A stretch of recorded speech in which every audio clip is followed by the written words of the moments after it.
Assalamualaikum warahmatullahi wabarakatuh. Hai anak-anak, apa kabar kalian di rumah? Ustazah harap anak-anak selalu sehat dan dalam lindungan Allah Subhanahu wa Ta'ala. Nah, anak-anak, sebelum kita mulai belajar, sebaiknya kita berdoa agar ilmu yang kita terima berkah dan bermanfaat. Kita berdoa sesuai dengan agama dan kepercayaan kita masing-masing. Bagi yang beragama Islam bisa mengikuti Ustazah untuk membaca surah Al-Fatihah.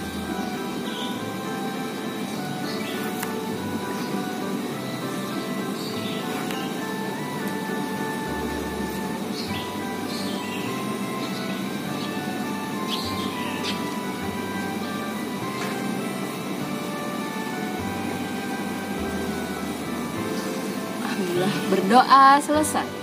Anak-anak, sebelum kita lanjut ke materi selanjutnya, Ustazah ingin bertanya, anak-anak ingat dengan materi yang Ustazah sampaikan di pertemuan lalu? Kalau anak-anak ingat, silahkan isi di kolom komentar, tulis nama dan kelas, serta hal-hal apa saja yang anak-anak ingat.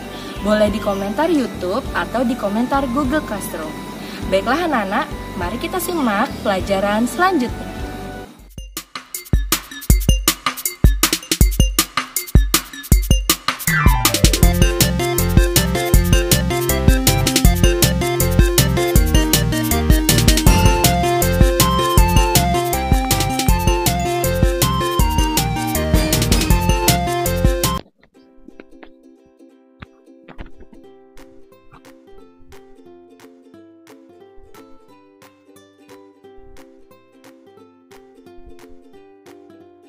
Baiklah anak-anak, pada hari ini kita akan mempelajari tentang tema 1, hidup rukun, subtema 3 dan 4, yaitu hidup rukun di sekolah dan masyarakat. Materinya tentang Pancasila dan pengamalannya dalam kehidupan sehari-hari di sekolah dan di masyarakat. Untuk kompetensi dasar, yang pertama, KD pengetahuan, yaitu tentang mengidentifikasi hubungan antara simbol dan sila-sila Pancasila dalam lambang negara Garuda Pancasila. Untuk KD keterampilan, tentang menjelaskan hubungan gambar pada lambang negara dengan sila-sila Pancasila. Tujuan pembelajaran kita pada hari ini yaitu agar anak-anak dapat menunjukkan contoh perilaku di sekolah dan di masyarakat yang sesuai dengan sila pertama hingga sila kelima pada Pancasila. Yang kedua, anak-anak dapat menceritakan tentang pengalaman dalam menerapkan sila pertama hingga sila kelima pada Pancasila di sekolah dan di masyarakat. Nah, anak-anak, kita mulai memasuki materi ya. Untuk subtema 3, hidup rukun di sekolah. Di sini ada gambar Udin berpasangan dengan Edo. Tiba-tiba mereka terjatuh karena gerakan kakinya tidak kompak. Kaki Edo terluka dan berdarah. Udin membantu Edo berdiri. Kemudian ada gambar kedua. Setelah selesai pembelajaran, pada gambar di samping, apa yang dilakukan oleh Udin dan teman-temannya sebelum pulang? Nah, ketika anak-anak melihat gambar ini, Bu yakin anak-anak pasti paham. Ya, mereka berdoa sebelum mereka pulang. Berdasarkan gambar di atas, coba anak-anak berikan contoh lain pengamalan sila ke-1 dan 2 di sekolah apa aja ya? Kira-kira kalau anak-anak mau menulis, boleh tulis di kolom komentar, baik di kolom komentar YouTube maupun di Google Classroom. Nah, ayo kita berlatih. Di sini ada gambar yang pertama, Udin dan Edo bermain bersama meskipun mereka berbeda agama. Nah, pada gambar ini menunjukkan pengamalan Pancasila. Sila keberapa anak-anak? Walaupun dia berbeda agama, mereka tetap bermain bersama sesuai dengan sila ke-1. itu. Ya, benar sekali. Kemudian, pada gambar kedua, aku lupa membawa bekal. Kemudian temannya menawarkan, mari makan bekalku bersama. Nah, temannya memberikan bantuan kepada teman yang lain yang tidak membawa makan. Menunjukkan pengamalan sila kedua ya anak-anak ya, kemanusiaan yang adil dan adab. Memiliki rasa kemanusiaan yang tinggi, kasihan kalau temannya tidak makan, ya kan? Kemudian bermain berpasangan. Nah, anak-anak lihat nih pada gambar. Mereka seharusnya bermain berpasangan. Tapi ada beberapa anak nih ya, yang mereka malah berebut dan berkelahi. Seharusnya apa yang mereka lakukan? Nah, di sini ya, seharusnya mereka saling memaafkan agar dapat menjaga persatuan dan kesatuan. Hal ini sesuai dengan pengamalan sila ketiga, yaitu Persatuan Indonesia. Jadi, kalau anak-anak di sekolah berkelahi atau bermusuhan dengan teman, kemudian kalian saling memaafkan, nah, berarti kalian sudah menerapkan Pancasila, terutama sila ketiga di sekolah. Lanjut. Nah, ayo kita mencoba beri tanda centang pada kolom yang tepat, perbuatan yang sesuai atau tidak sesuai dengan sila ketiga pada Pancasila. Di sini ada yang pertama, melakukan piket kelas bersama-sama. Nah, kalau seperti ini sesuai atau tidak, Nak? Dengan sila ketiga, mereka kompak ya, melakukan piketnya bersama-sama, tentu saja hal ini sesuai. Kemudian, kedua, hanya mau berteman dengan teman yang satu suku. Nah, berarti dia tidak berteman dengan semuanya, tidak bersatu dengan yang lain. Berarti ini sesuai atau tidak dengan sila ketiga? Nah, tidak sesuai ya, Nak. Kemudian, melakukan upacara bendera dengan tertib. Nah, ketika kita melakukan upacara bendera, itu meningkatkan rasa nasionalis kita. Jadi, kalau kita melakukannya dengan tertib, berarti kita sesuai dengan Pancasila ketiga. Kemudian, yang terakhir, menjaga kebersamaan dengan seluruh siswa yang berbeda-beda suku bangsa. Walaupun berbeda-beda suku bangsa, kita harus tetap menjaga kebersamaan, saling hidup rukun.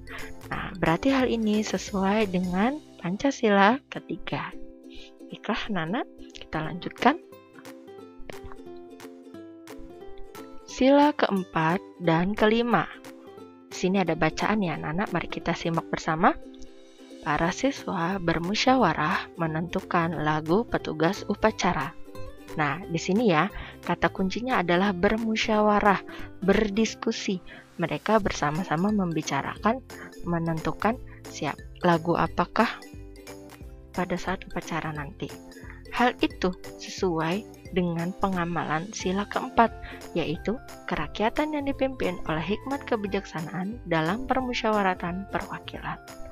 Kemudian, pembagian tugas dilakukan secara adil. Nah, karena dia melakukan pembagian tugasnya secara adil, maka telah sesuai dengan pengamalan sila kelima, yaitu keadilan sosial bagi seluruh rakyat Indonesia.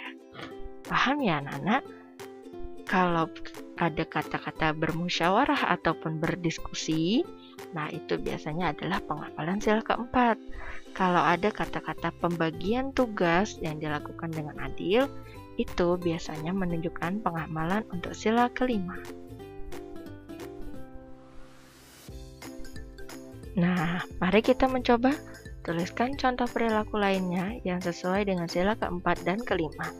Nah, menurut anak-anak, apa saja yang sesuai dengan sila keempat ya? Apa yang pernah kalian lakukan di sekolah yang sesuai dengan sila keempat? Nah, mari kita lihat. Murid-murid berkumpul menentukan lokasi berkemah. Nah, ini salah satu contohnya anak-anak.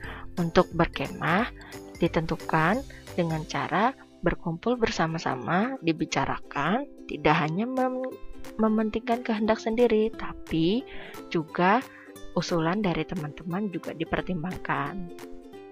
Kemudian, para murid mempunyai usul. Ibu guru mengajak murid untuk bermusyawarah. Jadi, karena ada murid-murid yang memiliki usul, akhirnya ibu guru mengajak yang lainnya juga untuk bermusyawarah mempertimbangkan bagaimana usulan mereka kira-kira bisa digunakan atau tidak. Seperti itu. Jadi, tidak sembarangan mengambil keputusan. Nah, yang terakhir, Ani menjadi wakil teman-teman sekelasnya. Ketika bertemu guru, Ani menyampaikan usulan teman-temannya. Nah, ini juga menjadi salah satu contoh anak-anak dalam menerapkan sila keempat. Kita menjadi perwakilan dari teman-teman kita. Jadi bukannya seluruhnya teman-teman semua mendatangi guru. Nah, cukup satu yang mewakili teman dan menyampaikan usulannya. Kemudian yang sesuai dengan sila kelima, Dodi menjadi ketua kelompok dan membagikan tugas dengan adil pada anggota kelompoknya. Jadi harus adil, nggak boleh, wah nanti karena aku ketua, jadi aku pilih yang muda-muda aja. Wah, itu tidak adil ya, Nana. Jadi harus adil membagi tugasnya bersama dengan teman-teman. Kemudian ada kerja bakti di lingkungan sekolah. Semua murid ikut kerja bakti tanpa terkecuali. Nah, ini salah satu contohnya di sekolah. Semuanya ikut kerja bakti. Bukannya, kan aku ketua kelas, masa aku ikut kerja bakti? Nah, itu tidak sesuai ya, Nana.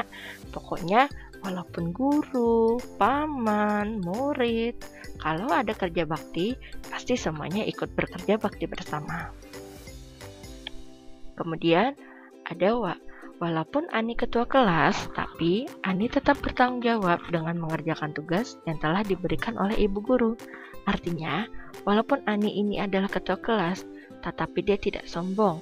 Dia tetap bertanggung jawab dengan apa yang telah diberikan oleh gurunya. Tugas-tugasnya dikerjakan dengan baik. Kita lanjutkan ya, anak-anak. Baiklah, anak-anak, sekarang kita memasuki materi subtema 4, hidup rukun di masyarakat. Mari kita mengamati warga bergotong royong membersihkan got. Got itu semacam parit ya, anak-anak. Sampah yang terangkut diletakkan di pinggir jalan. Anak-anak ikut membantu memungut sampah yang tercecer. Warga merasa senang lingkungan kembali bersih. Anak-anak, perhatikan gambar berikut. Maaf, kami nanti terlambat mengikuti kerja bakti. Kami akan pergi ke gereja terlebih dahulu. Kemudian, PRT menjawab, baik Pak, tidak apa-apa. Kemudian ada lagi gambar, mari kita beristirahat sejenak. Nah, dari gambar ini dapat kita simpulkan bahwa mereka telah mengamalkan Pancasila, terutama sila yang pertama dan kedua. Kenapa, anak-anak? Mari kita tulis di sini apa yang telah mereka lakukan. Nah, di sini Pak RT memberikan izin atau toleransi untuk terlambat kerja bakti karena akan beribadah ke gereja. Jadi, mereka hidup rukun dengan memberikan izin atau toleransi kepada warganya yang ingin melakukan ibadah sebelum melakukan kerja bakti. Jadi, mereka tetap hidup rukun dan saling membantu. Kemudian, untuk yang sila kedua, mari kita tulis di sini. Nah, memberikan kesempatan kepada warga yang bekerja bakti untuk istirahat sejenak. Kenapa? Karena kita memiliki rasa kemanusiaan.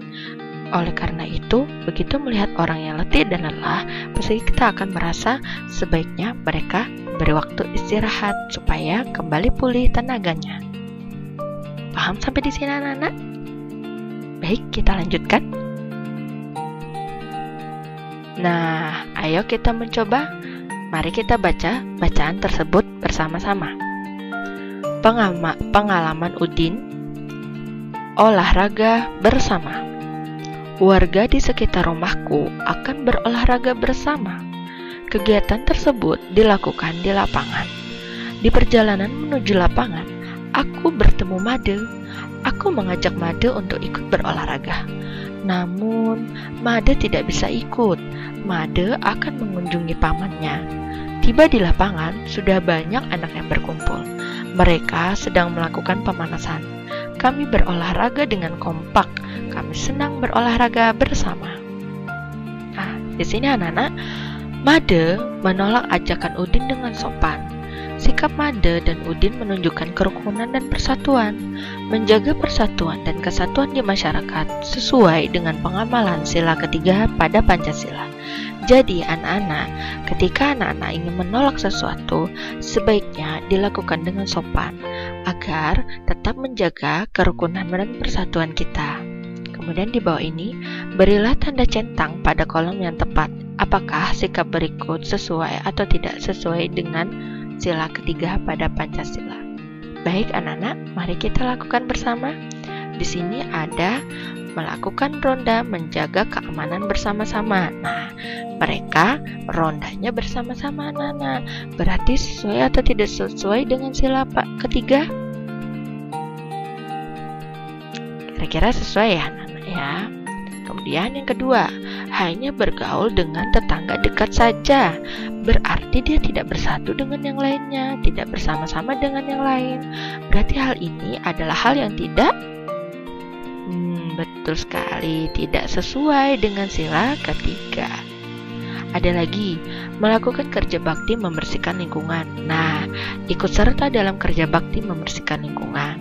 Hal ini sesuai dengan Pancasila, terutama sila ketiga. Setelah itu, ikut serta dalam kegiatan warga. Nah, ada kegiatan-kegiatan di tengah-tengah warga, masyarakat, di komplek ya. Nah, itu kita lakukan, kita ikuti, berarti kita telah sesuai dengan sila Pancasila, terutama yang ketiga. Yang kelima, lebih menyukai barang-barang dari luar negeri. Wah, berarti ini tidak cinta dengan Indonesia karena lebih menyukai barang dari luar negeri. Kira-kira sesuai atau tidak sesuai dengan persatuan Indonesia, anak-anak? Ya, tentunya hal ini tidak sesuai ya. Nah, ini adalah contoh-contoh pengamalan sila ketiga yang sesuai dan yang tidak sesuai. Lanjut. Nah, mari kita mengamati. Ada kisah JJ si jerapah. Di padang rumput yang luas, hiduplah sekelompok jerapah. Ada jerapah bernama JJ dan Jojo. JJ bersifat sombong karena merasa tubuhnya paling tinggi. Jojo bersifat baik hati, tubuhnya tidak terlalu tinggi. Pada suatu hari, kakek jerapah meminta tolong pada JJ dan Jojo. Kakek jerapah minta tolong diambilkan daun segar, namun JJ menolak. Tidak mau, kek, saya sedang repot. Jojo dengan sekuat tenaga mengambil daun segar untuk kakek jerapah. Suatu hari, JJ mendapat kesulitan. JJ jatuh, kakinya terjepit bebatuan. Teman-teman hewan lain tidak tega melihat JJ kesulitan. Mereka menolong JJ. Akhirnya, JJ sadar bahwa saling menolong antar teman itu penting. Nah, anak-anak, yang dapat diambil dari kisah ini, tentunya kita tidak boleh sombong ya, walaupun kita memiliki kelebihan. Dan selain itu, tolong menolong dengan teman itu penting karena kita pasti suatu saat akan membutuhkan pertolongan orang lain. Nih, dalam dongeng terdapat sikap gotong royong. Selain itu, terdapat sikap adil dalam menolong orang lain. Sikap tersebut sesuai dengan pengamalan sila keempat dan kelima. Di situ ada gotong royong, di mana seluruh hewan membantu teman-temannya JJ, teman-teman hewannya JJ itu ikut membantu JJ yang mendapat kesulitan dan bersikap adil dalam menolong orang lain. Jadi teman-temannya ini, walaupun JJ itu adalah jerapah yang sombong, namun mereka tetap adil dan tetap menolong JJ. Akhirnya JJ pun sadar bahwa tolong menolong itu penting. Nah, coba kalian lihat, ada gambar-gambar dan simbol sila keempat dan sila kelima pada layar. Coba kalian hubungkan gambar pengamalan sila yang sesuai dengan Pancasila yang benar. Sekarang anak-anak perhatikan, di sini ada orang yang sedang bermusyawarah ya. Dia mau melakukan pemilihan sepertinya ini pada gambar ini ya anak ya. Mau melakukan pemilihan. Nah, hal ini sesuai dengan sila keempat atau kelima? Ya, hal ini sesuai dengan sila keempat.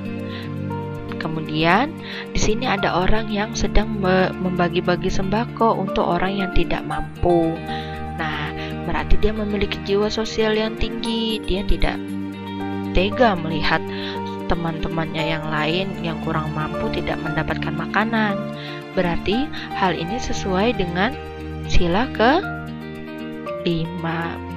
Betul. Kemudian ada lagi gambar orang-orang yang sedang berdiskusi. Nah, kalau orang yang sedang berdiskusi ini berarti sesuai dengan sila keberapa ya, Nana? Iya, sila keempat. Nah, di sini ada ibu-ibu yang sedang berada di posyandu. Nah, di posyandu itu adalah pos pelayanan terpadu. Jadi, mereka harus melayani seluruh warga masyarakat yang berada di daerah sekitar mereka. Harus dengan adil. Nah, kalau seperti ini, berarti ini adalah penerapan atau pengamalan sila Iya, benar sekali, sila ke-5. Kemudian di sini ada anak muda, anak yang menolong nenek-nenek dalam menyeberang jalan. Nah, dia tidak pilih-pilih mau nenek-nenek, mau orang cantik, atau mau bapak-bapak. Nah, walaupun ini nenek-nenek, dia tetap membantu nenek tersebut dalam menyeberang jalan. Berarti dia menolong orang lain adil ya, tidak pilih-pilih yang ditolong. Berarti termasuk dalam sila ke-5. Pinter. Nah, anak-anak, tiba waktunya kita untuk merangkum. Siapkan alat tulis dan buku tulisnya. Kita tulis bersama-sama rangkuman pembelajaran kita pada hari ini. Yang pertama yaitu ketua kelas membagi tugas kerja bakti secara adil. Perilaku ketua kelas tersebut mencerminkan pengamalan sila ke-5. Kemudian kedua, ibu guru dan murid bermusyawarah dalam pemilihan ketua kelas. Peristiwa tersebut merupakan pengamalan sila ke-4. Edo lupa membawa pensil ke sekolah. Udin seharusnya membantu Edo dengan meminjamkan pensil. Seluruh teman-teman Udin melakukan kerja bakti membersihkan lingkungan sekolah. Melihat hal tersebut, Udin sebaiknya ikut serta dalam kerja bakti. Nomor 5, bila berkelahi atau bermusuhan dengan teman di sekolah, sesuai dengan sila ke-3, sebaiknya kita saling memaafkan. Yang ke-6, Pak Udin melihat ada pengumuman bahwa besok akan diadakan kerja bakti di komplek. Sikap Pak Udin sebaiknya ikut bekerja bakti bersama warga lainnya. Yang ke-7, Lani lebih menyukai barang-barang buatan luar negeri. Hal ini tidak sesuai dengan pengamalan Pancasila, terutama sila ke-3. 8. Mengikuti pemilu atau pemilihan umum merupakan salah satu contoh pengamalan sila ke-4.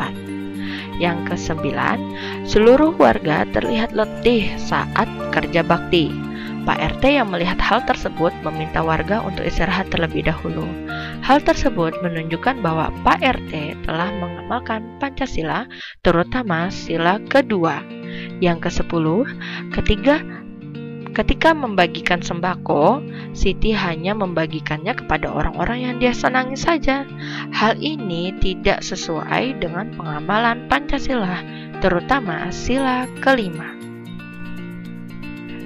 Baiklah anak-anak, terima kasih. Tetap semangat belajar dari rumah.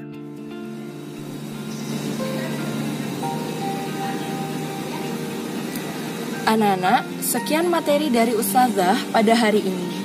Silakan ke Google Classroom untuk mengerjakan soal latihan yang telah disediakan. Jangan lupa anak-anak untuk di-like, share, dan subscribe. Terima kasih. Wassalamualaikum warahmatullahi wabarakatuh.